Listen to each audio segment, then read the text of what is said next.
on the precipice of the last video, which was kind of a harsh video, but a very necessary one. Today, I'm going to talk about how to save on your grocery budget and ways in which you can be more prepared, and just some tips and tricks that I found. Just a reminder, this channel is about sharing the knowledge that I have learned, and the intention is to help people beyond what I see as being helped online. So if you are looking for, I would say that I'm very big on, perseverance, whatever it takes. So if you're looking for something to make your fast food faster or your convenient foods more convenient, this is not the channel for you. If you don't like truth being told and you want to keep being told things that feed your ego and your ears, this is not the channel for you. Also, I have a Patreon if you'd like to support. It's really not support. I have some additional resources and things in a little community over there if you would like to engage in that. There's more information below. Now, for the rest of you that are staying, I'm going to talk about what I learned about saving money on food and kind of where to find some relief. Okay, now in the last video I spoke about going to the farmers markets, which is something that I like to do anyway, but it was something that, because I didn't have a lot of money, it always felt like I was missing out. But I learned a little thing called seconds, which is where you can ask any of the people at the stands or any of the booths, especially when they're selling produce and fresh fruit and vegetables, and say, hey, do you have a box of seconds? And generally that'll be anywhere from a quarter off to half price. I think last time I went and got a big old thing of tomatoes, it was $6, whereas the whole thing cost more than 12 to 15. So I would say go ask for seconds. They are not, what's the word? They're supposed to be like the less than pristine fruits and veggies, but oftentimes I don't really have an issue with it. It's usually honestly just as good as the first. It may have little blemishes, but I've never really had an issue.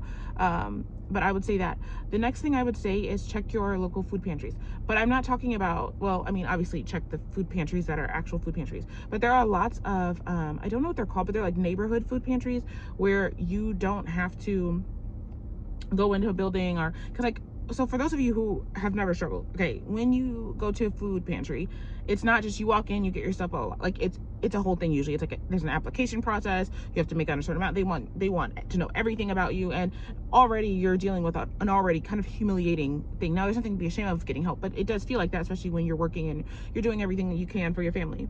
So what I like is to see the neighborhood pantries where somebody or a business or something will champion a space, a refrigerator, a pantry, and then the community knows they can drop stuff off there, and then you can pick up stuff there. So just keep an eye out for that, and those you just pull up and pick stuff out of. You don't have to be starving. You don't have to absolutely need it. Like, it's anybody who wants it can get it. So don't be ashamed to go grab those things. The next thing, I have to put this in here, is to follow your instinct. One of the things that I noticed is when I am open to receiving, a lot of things come my way, but they don't come through the way that you think they will. So when you are broke, something may tell you go to Whole Foods or to an expensive store, and you'll go, I don't know why, but it turns out that thing that you're looking for is either on sale, or it just is generally cheaper there, or is a better quality, or what have you, than what you're originally thinking. So go where you feel to go, because a lot of times your resources will lie there.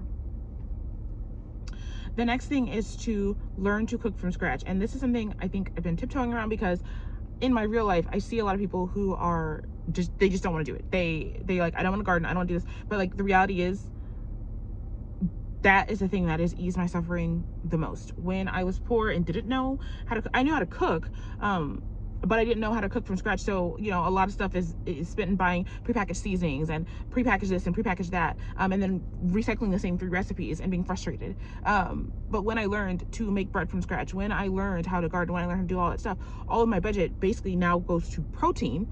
So now I can have more meals and more varied meals because I know how to make everything from scratch. You also start beginning to identify patterns. So if you can't afford, let's say, the ranch packet, you learn, well, I've got dill and this at home, so I'll just get, the extra ingredient.